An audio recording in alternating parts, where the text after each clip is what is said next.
সংসদ সদস্য আমি পদে যে আছেন, আপনি বলবেন না আমাকে? আমার আপনি যে বলবেন ব্যবসা না প্রতিষ্ঠান আছে এটা আমি কেন সবাইকে জানাতে যাব? মানে আপনি আয়ের উৎস আমাকে বলবেন না? আপনাকে আমি কেন আমার আয়ের উৎস জানাবো? বিএনপি আওয়ামী লীগের যেখানে নেতৃবৃন্দকেও যেখানে জানতে ভাই চেয়েছি, তখনও ভাই একইভাবে তারা যেখানে আমার বলছে, আপনাকে কেন যেখানে জানাবো? যেখানে না আমার জানালে তো যেখানে ঠিক আমার আছে। জানানোর দরকার, যেখানে আমার জানানোর দরকার সেখানে তো আমি কোথায় জানাচ্ছি। কোথায় জানানো কিন্তু দরকার? আমরা একটু জনাব এস এম সাইফ মুস্তাফিজের কাছে যাই। জনাব এস এম সাইফ মুস্তাফিজ, আমরা একটু নির্বাচনী হলফনামা, আপনার নির্বাচনী জায়গা, এগুলি নিয়ে একটু কথা বলতে চাই। তবে তার আগে আমরা দর্শকদেরকে প্রশ্ন করেছিলাম যে মুস্তাফিজকে আইপিএল থেকে আপনারই কাছাকাছি মুস্তাফিজকে আইপিএল থেকে বাদ দেওয়ার প্রতিবাদে টি-20 বিশ্বকাপ খেলতে ভারতে না যাওয়ার সিদ্ধান্ত নিয়েছে বাংলাদেশ। প্রিয় দর্শক, বিসিবি অবস্থান ধরে রাখতে পারবে বলে মনে করেন কিনা? শতকরা 81% দর্শক মনে করছেন যে পারবেন, শতকরা 19% দর্শক মনে করছেন যে পারবেন না, 49,000 দর্শক এখানে ভোট দিয়েছেন। জনাব সাইফ মুস্তাফিজ, নির্বাচনী হলফনামাতে আপনারা যেসব তথ্য দিয়েছেন সেই অনুযায়ী আপনি একজন সফল ব্যবসায়ী, বর্তমানে আপনার সম্পদের পরিমাণ 47,20,000 টাকা। আমি যে কথাটি বলতে চেয়েছিলাম যে হলফনামাতে আপনারা যখন এগুলি বলছেন তখন নানা বিষয়ে আপনাদেরকে অনেক রকম প্রশ্নের সম্মুখীন হতে হচ্ছে বা অনেক কথা আপনাদের নিয়ে বলা হচ্ছে। আমি শুধু আপনার এবং আপনার দলের আহ্বায়কদের কথা বলতে চাই। আপনার সম্পর্কে বলা হয়েছে যে আপনার 47,20,000 টাকার মধ্যে নগদ 36 লাখ টাকা হচ্ছে আপনার হাতে। আপনার হাতে টাকা রাখার বা হাতে টাকা থাকার বিশেষ কোনো কারণ আছে কিনা, মানে ব্যাংকিং চ্যানেলে না রেখে হাতে রাখার এটা কোনো কারণ আছে কিনা?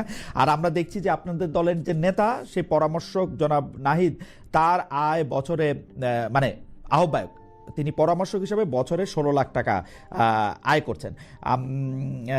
আমি আপনাদের কাছে যে প্রশ্নটা করতে চাই, যেহেতু আপনারা নতুন রাজনৈতিক বন্দোবস্তের কথা বলেছিলেন, এই নেতা নেত্রীদের আয় ব্যয় তদারকে এনসিপি থেকে কোনো কিছু করা হচ্ছে কিনা? দলীয় নেতাদের হলফনামার তথ্যাবলী আপনাদের দল থেকে আসলে পরীক্ষা করা হচ্ছে কিনা, যে মানে আপনারা এটা রাইট ওয়েতে নাকি রং ওয়েতে এটা নিচ্ছেন? আপনার থেকে যদি শুরু করি, আপনার 36 লাখ টাকা হাতে আছে, তার কোনো বিশেষ কারণ আছে কিনা? জনাব নাহিদ ইসলাম সরকারের উপদেষ্টা ছিলেন, ছেড়ে দিয়ে এটা করেছেন, পরামর্শক হিসাবে তিনি বছরে 16 লাখ টাকা আয় করছেন। এই ব্যাপারটিও আসলে ঠিক মানে আমরা বিশ্বাস করতে পারবো কিনা, বা এটার সাপেক্ষে আপনারা কোনো প্রশ্ন করেছেন কিনা আপনাদের দলের নেতাকে? জনাব সাইফ মুস্তাফিজ। হ্যাঁ, ধন্যবাদ আপনাকে প্রশ্নের জন্য। জি। দেখেন, আমি ব্যক্তিগতভাবে আমার ফ্যামিলি বিজনেস আছে গার্মেন্টস এর, সেটা 1999 সাল থেকে। পরবর্তীতে আমি যখন যুক্ত হই, আমি পরবর্তীতে আমি নিজের মতো করে আমার আলাদা সাইট থাকে, সেখানে আসলে আমার নিজস্ব মানে ব্যবসা চ্যানেল থাকে, এবং সেই জায়গা থেকে এই যে অর্থের যে উৎসের কথাটা বলা হয়েছে সেটা মূলত নির্বাচনী যে আমাদের ব্যয় করতে হবে, তো আমি সেই জায়গা থেকে আসলে সেটা আসলে কোনো ব্যাংকিং চ্যানেলে রাখা হয়নি, এবং সেটা মূলত নির্বাচনে ব্যয়ের জন্যই রাখা হয়েছে। এবং নাহিদ ইসলাম সহ অন্যান্য যাদের কথাই বলছেন না কেন, একটু আপনার কথা বলি যে তাহলে এই টাকাটা নগদ থাকলেও এটা ট্যাক্সড, এটার আয়ের উৎস বা অন্য কোনো কিছু যদি কেউ আমরা ভবিষ্যতে জানতে চাই, এটা আপনি জানাতে পারবেন যে এই 36 লাখ হ্যাঁ, টাকা ডেফিনেটলি এটা ক্রাউড ফান্ডিং এর মাধ্যমে জোগাড় করা না? না, এটা ক্রাউড ফান্ডিং এর মাধ্যমে জোগাড় করেন, মানে আপনার পরিবার থেকে। ঠিক আছে, হ্যাঁ, জনাব নাহিদ ইসলামের কথা বলছিলেন। জি। সো নাহিদ ইসলাম তার জায়গা থেকে আসলে তিনি একটা কোম্পানিতে আছেন, সেখানে তার যোগ্যতা অনুযায়ী সেখানে তাকে সম্মানই দেওয়া হয়, এবং এটা তো আমার মনে হয় না যে মানে আলাদা কোনো কঠিন বিষয়। এখানে অন্যান্য আমাদের দলের আর যারাই আছেন না কেন, আপনারা জানতেন যে জনাব নাহিদ ইসলাম পরামর্শক হিসেবে কোথাও কাজ করছেন, যেখান থেকে তাকে টাকা দেওয়া হচ্ছে? হ্যাঁ হ্যাঁ, জি, আমরা জানতাম। এটা কি ধরনের মানে মানে তাহলে তার পেশাটাও তো নিশ্চয়ই জানেন, বা কোন কোম্পানিকে বা কোন প্রতিষ্ঠানকে উনি পরামর্শ দিচ্ছেন সেটা তো নিশ্চয়ই জানেন। খুব ডিটেইলে আমি জানি না। আমি জানি যে উনি একটা কোম্পানিতে পরামর্শক হিসেবে আছেন, এবং আমাদের দলের আপনি জানেন যে আমাদের মোটামুটি 80% প্রফেশনাল মানুষজনই আমাদের সাথে দলে যুক্ত, এবং যারা আসলে স্টুডেন্ট থেকে নতুন ভাবে আমাদের দলে যুক্ত হয়েছেন, আমাদের দলের যারা বিভিন্ন ব্যবসা বাণিজ্যের সাথে যুক্ত ছিল, তারা অনেকের প্রতিষ্ঠান থেকে চেষ্টা করেছে তাদেরকে আসলে কোনো জব বা কোনোভাবে ফ্যাসিলিটেট করতে পারে কিনা, কারণ আমাদের যে ট্রেডিশনাল পলিটিক্স, সেখানে শুধুমাত্র আমাদের রাজনীতিবিদদের পেশা থেকে রাজনীতি। তো সেই জায়গা থেকে আমরা চেষ্টা করছি যে আমরা যেহেতু বলছি আমরা নতুন রাজনৈতিক বন্দোবস্ত বা সিস্টেমেটিক পরিবর্তন করতে চাই, সে জায়গা থেকে আমরা এই স্বচ্ছতার জায়গাটা নিশ্চিত করতে চাই। এবং ঠিক আছে, আমাদের ব্যাপারে সবার উৎসাহ থাকবে, এটা খুব স্বাভাবিক, কিন্তু আমাদেরকে নিয়ে আসলে যেভাবে মিডিয়া ফ্রেমিং করা হচ্ছে, সেটাও কিন্তু আমি মনে করি না যে ঠিক। আমি আজকেই একটা শীর্ষস্থানীয় দৈনিক পত্রিকায় দেখলাম যে 2জন কোটিপতির কথা বলা হয়েছে, যারা আমাদের এনসিপিতেই দুইজন প্রার্থী। তো তারা কিন্তু এনসিপিতে যুক্ত হয়েছে এই নমিনেশন, যখন আমরা প্রার্থিতার জন্য ফর্ম ফিল আপ বা ফর্ম বিতরণ করছি, সেই সময়টাই কিন্তু তারা আমাদের সাথে যুক্ত হয়েছে। কিন্তু মানে ফ্রেমিংটা যেভাবে আসছে যে আসলে তরুণরা মানেই দুর্নীতি করছে বা এদের আসলে টাকার উৎস কই থেকে আসছে, এবং 2জন কিন্তু প্রভাবশালী ভাবে, তারা কিন্তু ফ্যামিলিগত ভাবে, যে 2জনের কথা নাবিলা তাসনিদ এবং আরেকজন আছেন সম্ভবত তিনি ঢাকা 7 আসন থেকে ইলেকশন করবেন। তো এই 2জনই কিন্তু আগের থেকেই আসলে ব্যবসায়ী এবং তাদের আয়ের উৎস সবকিছু ক্লিয়ার, এবং সেটার সবকিছু ক্লিয়ারেন্স নিয়েই কিন্তু তারা আসলে বৈধতাটা পেয়েছে তাদের নমিনেশন জায়গা থেকে। কিন্তু যেভাবে ফ্রেমিং করা হয় সেটা কিন্তু অন্যান্য আর 300 আসনে অন্যান্য বিএনপির প্রার্থী বা অন্যান্য প্রার্থীর ক্ষেত্রে কিন্তু এইভাবে আসলে চিরুনি অভিযান করা হয় না। আবার আরেকটা বিষয়, যেমন হান্নান মাসুদের আমি একটা উদাহরণ দিব।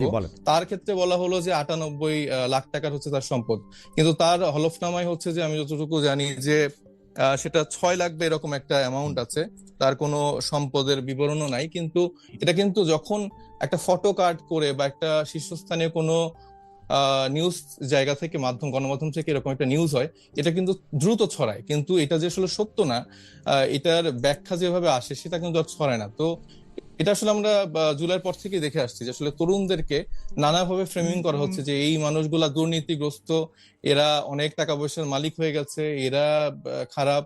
তো এটা আমার মনে হয় এখান থেকে একটু বের হয়ে আসা উচিত। আমরা যারা আমার মনে হয় চেষ্টা করছি, আমার মনে হয় অবশ্যই বের হয়ে আসা উচিত। তো সেই ক্ষেত্রে আপনারাও যদি আমাদেরকে একটু সাহায্য করেন, যে আপনারা কিন্তু অনেকগুলি প্রতিশ্রুতি দল গঠন করার সময় আমাদেরকে দিয়েছিলেন, যে দল গঠন করার ক্ষেত্রে প্রতিটা মানুষের আসলে ফিনান্সিয়াল স্টেটমেন্ট আমাদের সামনে থাকবে, দল কিভাবে পরিচালিত হচ্ছে সেটা আমাদের সামনে থাকবে, দলের ভাড়া কিভাবে দেওয়া হচ্ছে, বাস ওইটা কোত্থেকে আসছে, সবগুলো আমাদেরকে বলবেন। আপনারা কিন্তু এটা বারবার বলছেন যে এটা আপনারা করবেন, কিন্তু এটা করেন নাই। না করার ফলে যেটা হয়েছে, আপনি যেটাকে ফ্রেমিং বলতেছেন, আপনি যদি একটু খেয়াল করেন, আপনি দেখবেন এনসিপির তরুণদের সম্পর্কে মিডিয়াতে যত কথা আসছে তার চেয়ে অনেক গুণ বেশি কথা কিন্তু জামায়াত বিএনপির নেতাদের বিরুদ্ধেও আসছে। কিন্তু আপনারা যেহেতু এই সময় আমাদের নেতৃত্ব দিয়েছেন, নেতার মধ্যে ছিলেন, সেহেতু আপনাদের খবরগুলি নিয়ে আলোচনা বা কথা হয়তো বেশি হয়েছে।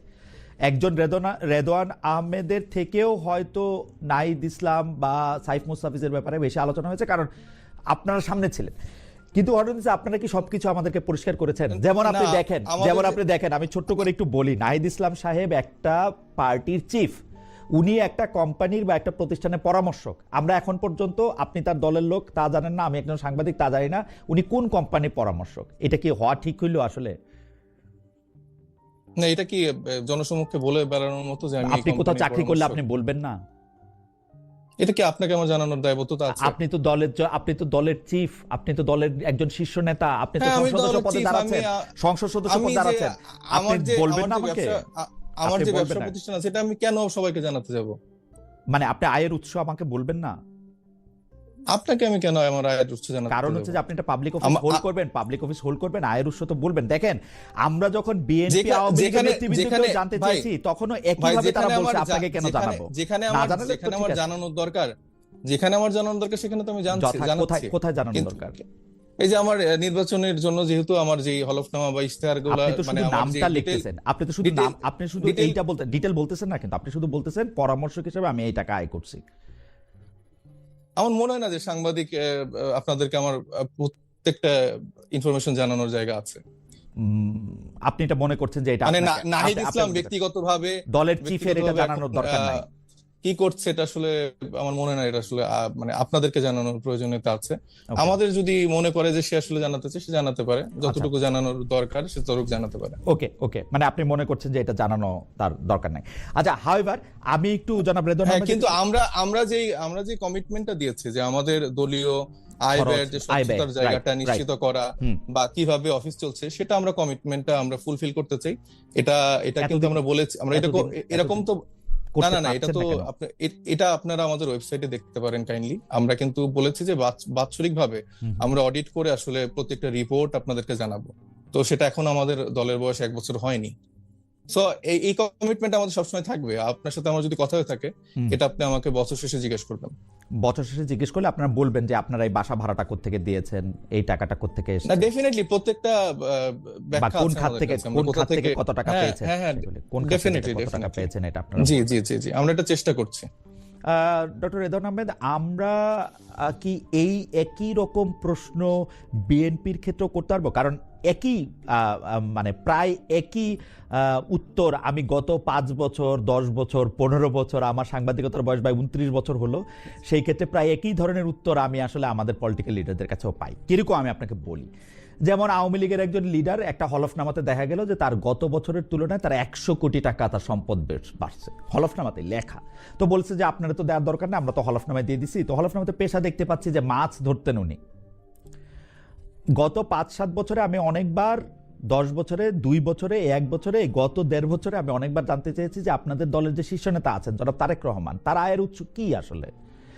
তিনি তো আমি উত্তরটা কিন্তু এরকমই পাইছি, আপনাকে তো সেটা আমার জানানোর দরকার নাই। আমি আপনার কাছে একটু প্রশ্ন করব যে পলিটিক্যাল লিডারদের আয়ের উৎস কি আমাদেরকে জানানো দরকার আছে? মানে এটা কি ইয়ার মধ্যে পড়ে? কারণ আমরা দেখছি আন্তর্জাতিকভাবে সাংবাদিকরা এই প্রশ্ন করে পলিটিক্যাল লিডারদের, পলিটিক্যাল লিডার আবার এটা বলেও, বলার আগেও আসলে এটা প্রকাশ করে, যেহেতু তারা পাবলিক অফিস হোল্ড করে তারা এটা বলে।